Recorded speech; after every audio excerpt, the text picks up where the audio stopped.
Hey there, welcome to Going Scared. I'm Jessica Honegger, founder of the world-changing brand Noonday Collection, and I am so glad to have you here for today's conversation.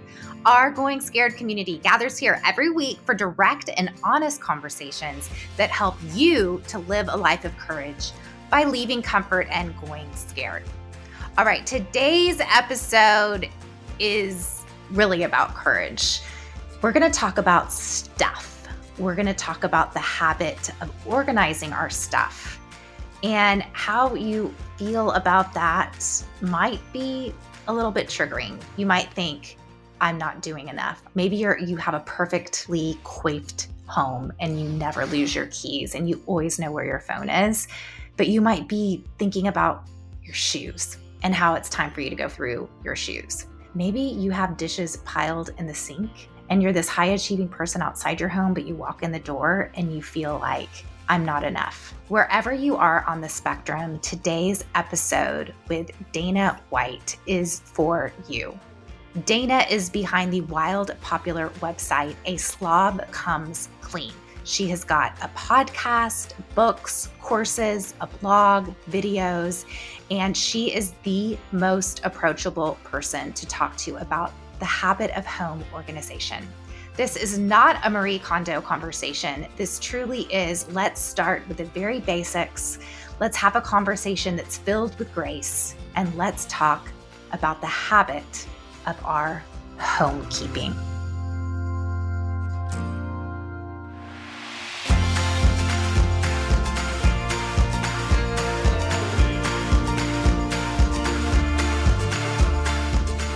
I am a little nervous to talk to you because my mom's always called me a hamster. She goes, you're just a hamster. You leave little droppings everywhere you go.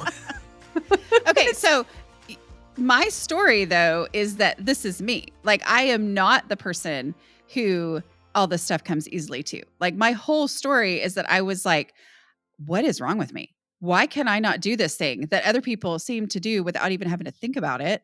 And I wanted to be a writer, and my house was keeping me from doing that because my house was such a disaster. Dive into this, because that's the vibe that I got and why I wanted to have you on, because you're no Right. Marie Kondo. No, I'm not at all. No. And I don't need a type A person to tell me, as a type B in my home person, how to make things work. No, I mean, that's exactly it. Is I had tried methods, I had tried things, and I would fail every single time.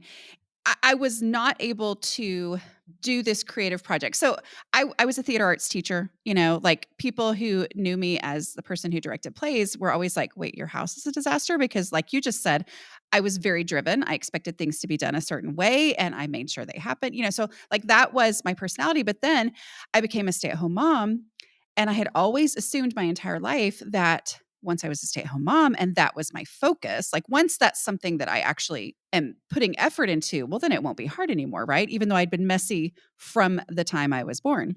And then that didn't happen. In fact, it got worse. And I now know, okay, most people who even have been organized their whole life, once they have kids, then that, makes it harder. But I was just like, at that point, it finally hit me, oh, wait, there's something wrong with me. Like, this is not just I mean, it was keeping me from doing what I wanted to do. It was keeping me from that. And so when I realized what blogs were back in the olden days of 2008, I knew that I wanted to start one because I had wanted to be a writer, but my house was such a disaster that I was like, no, I got to get that under control first, even though I'd been trying my entire life. I couldn't do it. And now I had this other additional reason that I wanted to get this under control, besides all the good reasons of doing it for my family and all that, that. But I couldn't get it under control. And so it ended up being my compromise, where I said, okay, I am going to write about that. Meanwhile, I'll get to learn about blogging. But in the beginning, I mean, I didn't use my real name. I used a fake name. I made up a new email address. I didn't tell my husband what I was doing. I didn't tell anybody because I was so embarrassed. Like, Okay, yeah. This is my deep, dark secret. This is the thing I've always hidden from people. Never hid it from my husband because, you can't really hide that from the people who live in your house. It's a little hard. Right. So I started this, and here we are in 2022. I'm not anonymous anymore, and I'm still writing about it. I had thought I would write about it for a few months, get my house under control, figure it all out, and then I would start writing about things that I actually felt competent to write about, well, it turned out that for the main thing was I realized I was not the only person out there who felt that way. And I had Right. always felt like I'm the only one. This is easy for everyone else. It's just me who can't seem to figure this thing out that should be easy. But also, like you just said, you needed to hear it, or I don't know what your situation is, and I don't want to make assumptions, but there are a lot of people who struggle the way that I did who need to hear it from someone who actually gets that this is a legitimate struggle, that this is not, it's not a motivation issue. Mhm. I mean, the thing that would hurt my feelings more than anything is when people would say things like, I guess they just want to live that way. And I'm like, no, I don't want to not be able to find things. I don't to want to cry when it's time to cook dinner because I never did the dishes from last night and now there's nothing for me to cook on. I mean, like I didn't want to live that way. And yet, and I would feel like I was cleaning all the time and I just never made any impact. And so over time, I finally realized, oh, this was the thing that God had me to write about from the beginning. I just had to go through a lot before I actually was willing to accept that this was the thing that he had for me to write about, because I would never have chosen to write about this. But there's so much joy because I get to just be completely honest. I Ugh, don't have to so pretend at refreshing. all. So yeah, I mean, that's so refreshing. Okay, so tell us the steps then that you took, because this episode, this series is all about habits, and habits are basically effortless. So once you begin a few little tips and tricks and start incorporating those into your life, they become secondhand. Putting my keys in the same place every day, I don't do that. But if that would be my one thing that I would start doing to be organized, wow, I would save so much time. Okay, so here's where I always feel like I come at things from a way where people are like, oh, that's not the direction I was wanting to go. I'm just going to say that a big thing for me was to finally accept that some of these things are never going to be effortless for me. Like Okay, okay. because I assumed like you are saying that there are so many habits in my life where I don't realize I'm doing it because I've been doing it this way for so long. But some of these things, I had to look at it in a different way, and I call them pre-made decisions. I've made these decisions, and I've made them because I have based it in fact of I have experienced the power of doing this every single day, and I have experienced the really bad stuff that happens when I don't do it every single day. And so I have made the decision now I am going to do this thing every single day. And taking away the decision of it is very impactful because I don't have to think. I don't get to have the conversation with myself where I try to justify putting it off till tomorrow. It's a pre-made decision. I've made that decision. And yet I never wake up in the morning and go, I don't remember cleaning the kitchen last night. Right? What That did was so happen? effortless. But as long as I thought that I was going to get to that point, I would get really frustrated. And so Okay. I like this. yeah, and so as far as what I did from the beginning, honestly, I started with the dishes because I knew that every time I tried to clean my house, I would start in the kitchen and I would be making up for having gotten so behind that it would take me a couple hours to get my kitchen clean. And then I never got to the rest of the house. And so I never really made traction. So I was like, if I could figure out how these other people in the world, like, never have a messy kitchen when I randomly knock on their door on a Tuesday afternoon, I'm like, I need to do this. Okay. I don't So think I, there's that many of those out there. Not on a well, random Tuesday afternoon, maybe on a Wednesday night when you said, hey, I'm going to stop by. so I was just like, it doesn't seem to be a struggle for them, and it is a struggle for me. So I'm like, I'm just going to figure this out. I'm just going to do my dishes every day. And I thought that here's the thing. I had always thought because I am good at projects, like I like to write books, I like to direct plays, I like to do these big project things that have like a planning stage and an implementation and then an evaluation. And I especially like it when there's applause. I mean, like I love projects. I feel successful at those. And I had always looked at my house and said, okay, well then I need to tackle my house the same way.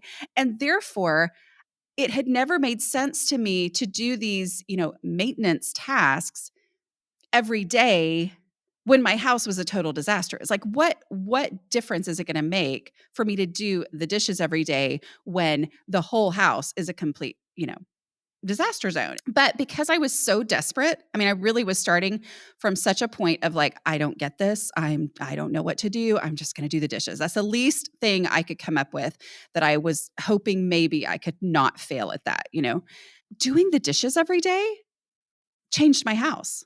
Like, Yeah. completely Yep. changed. The maintenance was where it was at. That was the thing. That was the reason that all my big project cleans had never actually really had an impact, because I would clean and clean and clean and clean, exhaust myself, sit back and go, oh, I love it like this, not pay attention for a couple days, and it was back to being a total disaster before. They call that a cornerstone habit, and it's like the one habit that if you do that, it has this halo effect on other habits. So for me, it's exercise. If I'm exercising, I'm gonna drink more water and I'm gonna be more conscious about what I'm eating. But if I'm not exercising, those other things tend to go out the door. So for you, it was Yes. like, let's start with the kitchen, and that was like your place of refuge. Okay, and then after the kitchen, well, tell me how the kitchen went.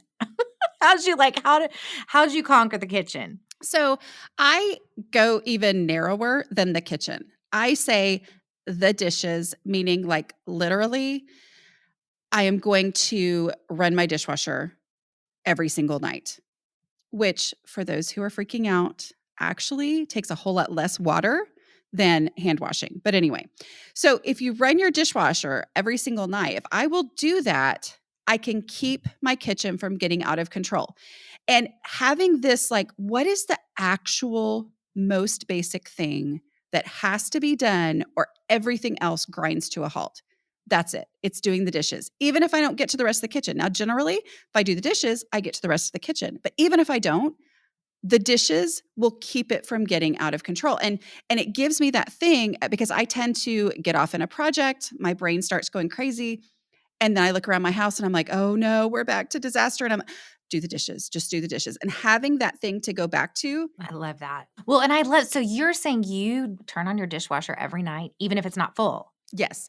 Okay, Now, see, that's a cool habitual thing, because then you're in this rhythm of doing the same thing every night, and then you don't get stuck when you're, like, kinda halfway there, and then some of the dishes, you're, like, stuffing things into the dishwasher because you should have turned it on the day before, and yeah. exactly. Because okay, here, I call it dishes math. All right. So one day's worth of dishes takes 15 to 20 minutes to do. Even hand washing, like, it's shocking, but really takes 15, 20 minutes to do one day's worth of dishes. 2 days worth of dishes, it doesn't go by normal math. Like, I had always thought that it went by normal math. So 2 days worth of dishes, though, is not 30 to 40 minutes. It's at least an hour, because you can't fit it all in the dishwasher. You can't fit it all in one sink load, and you're having to rearrange things and shift things around and do things. 3 days worth of dishes is like the excavating the kitchen again. So that's part of that pre-made decision. Is I know from experience, if I will do this, if I will run it every single night, I'm not going to get behind. I'm not going to, so that helps me go back to that pre-made decision. Does that make sense? Yep. How old are your kids now? They're old. My oldest is 20. He just turned 20. Okay, so they're Yeah. old. Well, So they were like 3, 5, and 7 when I started all this. oh, okay, because my Yeah. kids are doing the dishes now. Everyone has a dish Yes. night, and that's been wonderful.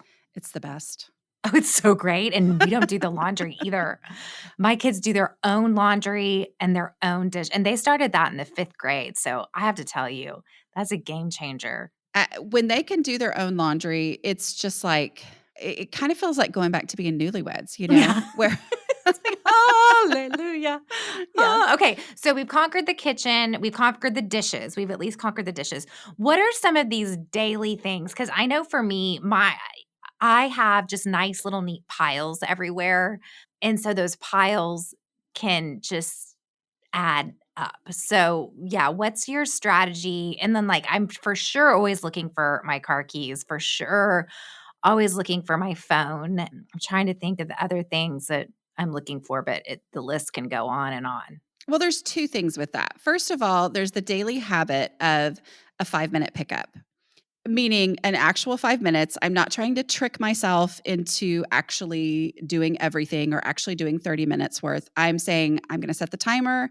I'm going to start in the most visible spaces in my home, and I'm going to pick things up and put them away for 5 minutes.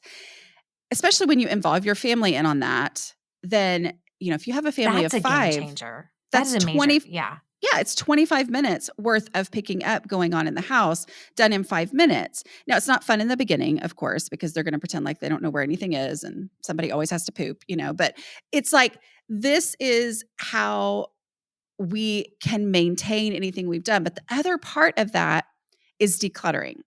So the 5 minute pickup, start it today. Like, it's a great thing to start today. There's nothing to do first before you do that. But at the same time, it's made better and easier the more I've decluttered my home, because then things actually have a place to go. They're not just kind of floating in these piles. They have a place to go. I have a place to put it away. And there's just simply less stuff in my house to get out of place. So, okay, jewelry. And I get this question a lot. Well, let's face it, I have a lot of accessories. I have a lot of bags. And even today, I actually did. I had a moment of inspiration. We just launched a new collection. And so I'm always, bringing in the new, bringing out the Yeah. old, but I don't know what to do with the old. So I have this Ziploc bag sitting on my desk right now, filled with really beautiful pieces of jewelry, noonday collection, but I don't wear them anymore and I'm wearing the new stuff. And so I don't know what to do. Like, this Ziploc bag is going to weigh on me for months. Mhm. What do I do So with what it? have you done with them in the past? Okay, well, this is what I've done in the past. We bring into the office and everyone goes crazy and like everyone takes my clothes and my jewelry, but everyone's working remote still, doggone it. Oh, yeah. So I think that is my obstacle. But I think what I can do is leave a note, because different people come into the office at various times, but I think I can just put them in a basket and say, free, grab it. Yeah. See, I mean, okay. and I just came up with a even solution. yeah, I mean, like sending an email today and saying, "There's going to be a basket there. It's gonna say free. I really do mean it. You can take those things whenever you happen to come in." But let's talk about, I mean, you're doing the right thing because you're doing the one in, one out, right? Like, as new stuff comes in, old stuff has to go out. So I have this thing I call the container concept, which is a way for me to make these otherwise difficult decisions that make my brain spin out, because I mean, you have a unique situation in that you have a line of jewelry. Like, jewelry is really important to you, and it's always going to be coming in, and that deserves space in your home It does. Yep. more than other things. So, like, for someone else, it might be different, but we all have a clutter threshold. And that means there is an amount of stuff that you personally can keep under control easily. And I had to realize that I have a very low clutter threshold. It doesn't mean that I don't like a lot of stuff. It means I can't handle a lot of stuff. It So, feels overwhelming. exactly. So my mom, grew up on a farm 30 minutes from town, and she always had this mentality that you should go ahead and get anything you might need because you never know when you're going to need it and you won't want to run to town and all that. Even though we lived in town. And I inherited this belief that I needed to have everything I could ever need for the future, but I don't have the ability to keep all that under control the way that she has the ability to keep it under control. And so as I decluttered, I realized, okay, this is the amount of stuff I can handle. Like, I can do this. But if my house starts to feel out of control and just kind of overwhelming to me, I'm like, "Oh, wait, I have brought more stuff into my house and I haven't gotten things It's out." like Like, it's like a signal. It's like I need some decluttering time. yes. And by the way, I think I can sometimes think, oh, decluttering, we do a big family declutter in December before Christmas because we know we're going to be getting new things. And my kids have, they get off school and they know, like, this is your day and it's happening and you don't get to do anything until you've done this. But of course, the clutter adds up even throughout the year. And so I think it's been helpful for me to just also the same approach with like a 5-minute pickup every day, to do a 20-minute weekend declutter, you know, like not saving it for when you're literally going to have to spend 8 hours and need a truck, you know, for the Right. after impact. Well, and that's what I had to do because I had so much clutter in my house that I had to be able to tackle it in a way that wasn't going to require an entire day or an entire weekend because nobody wants to spend their day or their weekend No, actually that's doing this when the depressing. day or the Mm-mm. weekend comes. And so then I would put it off longer. It would get worse. I would think, oh, well, then I need even more time. So what I do in my decluttering, the very simple version of it is I pull one item out at a time and I make a final decision about that item and I act on that decision. So it either goes in the trash or the recycling bin or the donate box, or it goes to its actual home, which I determine through my 5-step decluttering process. But pulling out one item at a time, making a decision on it, and acting on that decision means that I can make a space better. I can declutter in 5 minutes. It's not going to be done, but it's going to be better than it was before. And having that shift in my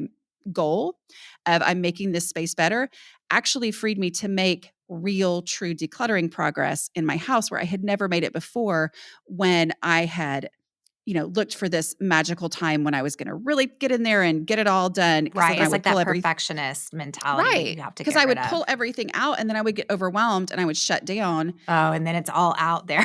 Yes. It's And it was worse. terrible. And so I was like, well, I don't want to do that again. Yeah. Yes. Okay. Give us your 5 steps. And in particular, can we just give a shout out that cleaning out kids' clothes that are growing, which basically is until they go off to college, it feels like a full-time job to me. Yes. I Especially mean, boys. Amelie, my daughter, she's actually that's been nice. She's pretty much where she's going to be. So I'm like, "Oh yes, I will spend more money on those jeans for you because you're going to have them 2 years from now." Whereas my boys are still just, oh, who knows where they're going to end up. I mean, at this rate, they're going to just be giants. I don't know how they're going to they share a room and they each have a twin bed. I don't know how they're going to stay on it. But I just feel like it's just jaw-dropping to me when I'm like, "Wait a minute, I just got you that, like, 4 months ago. How can it well, not and it seems fit?" to happen overnight. Like it It literally seems does. to be like, wait a minute, your pants are too short today and they were fine They were yesterday. fine yesterday. So Yeah. tell us about how can you apply your 5-step decluttering process to children's clothes? Because that is a headache. So the 5 steps are, first of all, the first step is trash, meaning like that's the thing I do. I look for trash because there's no emotions involved, there's no decisions to make, and it gets me going and it makes an immediate visible impact on the space. With clothing, what is trash? Well, trash is torn stuff. Stained things, things that are like, why did we just go ahead and set this, put this back in the drawer instead of actually throwing it in the trash? I don't know. Probably because they put it on, realized it was damaged, and threw it on the floor, and then send it through the laundry again or whatever. It's that let's move, get that stuff out of there. So now the overall volume of stuff is reduced. So it's a little bit less overwhelming, and I am working on this process. So the second one is easy stuff. So like anything that, which in clothing, that's a little different, but I apply this to everything that I do.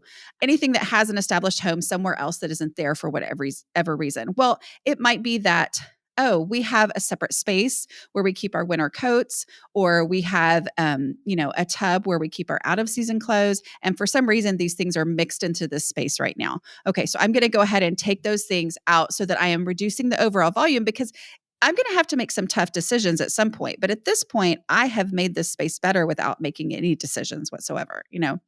And so therefore it's less overwhelming the smaller it gets, the amount of stuff. So then I go with anything that's just a donation, meaning I don't need to ask myself questions. I don't need to analyze anything. I'm just going to give myself permission to pull out anything that I'm like, yeah, I don't like this. Okay. And then we work on through, the 5-step process is a little bit difficult with clothes because the 2 decluttering questions deal with, if I needed this, where would I look for it first? Well, usually that's going to be in the closet, that kind of thing. But the 5th step, the final step, is the one that is really powerful with clothing. And that is embracing the reality of the space that you have.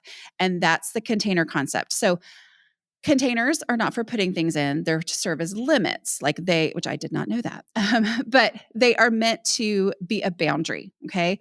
And so if I have more than will fit in this boundary, it's never going to be under control because it just isn't going to fit. So every space in your home, every closet, every drawer is a container.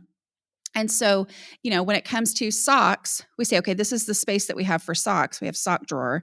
If there's more socks than will fit in here, then they're going to be spilling out into other drawers. They're going to be on the floor. They're going to be around, whatever. So I am going to purge down, take out my least favorites until the sock drawer closes. And when you look at it that way, you don't have to evaluate each item for maybe if I was desperate, or, well, what's the weather going to be like on this? Or what if I went on a trip and I wasn't going to be able to do laundry? And what if I did need to have this many? And then you start doing all this math on how, laundry day versus blah, blah, blah, whatever. And instead just saying, what's the size of the space that I have? I'm going to remove anything that's my least favorite until it fits. And then at that point, that determines, it needs to fit in a way where I can actually get to it, right? So it's not shoved in there.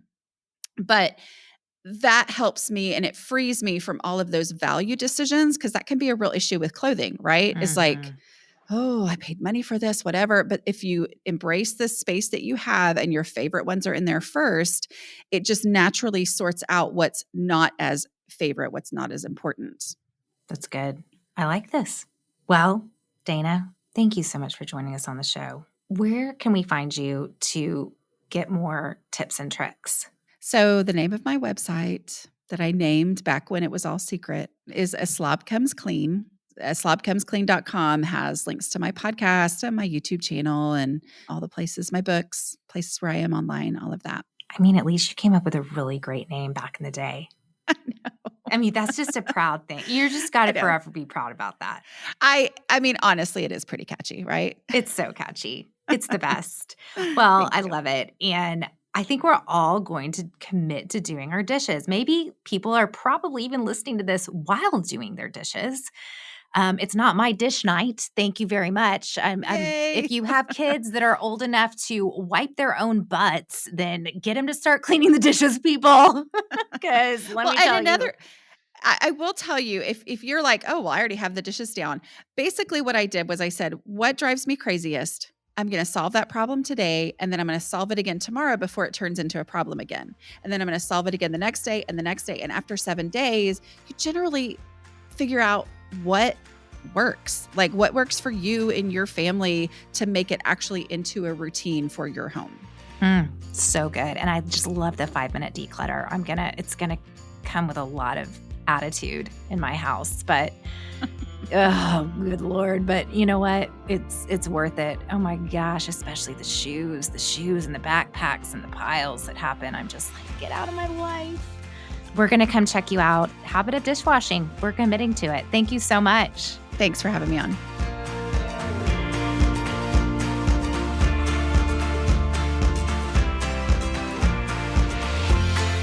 For you, maybe you regularly do your dishes and your dishes are not a problem, but maybe your area around your sink is always a hot mess. Maybe start there. Maybe your area around your sink is always perfectly organized and looks incredible, but your car could use a clean out. Whatever it is, let's be inspired by today's episode and just take that one thing that's that cornerstone habit that will help you feel empowered, will help you feel like, I am an organized person. I can do this, and go and do it. Today's music is by Ellie Holcomb, and I'm Jessica Honegger. Until next time, let's take each other by the hand and keep going scared.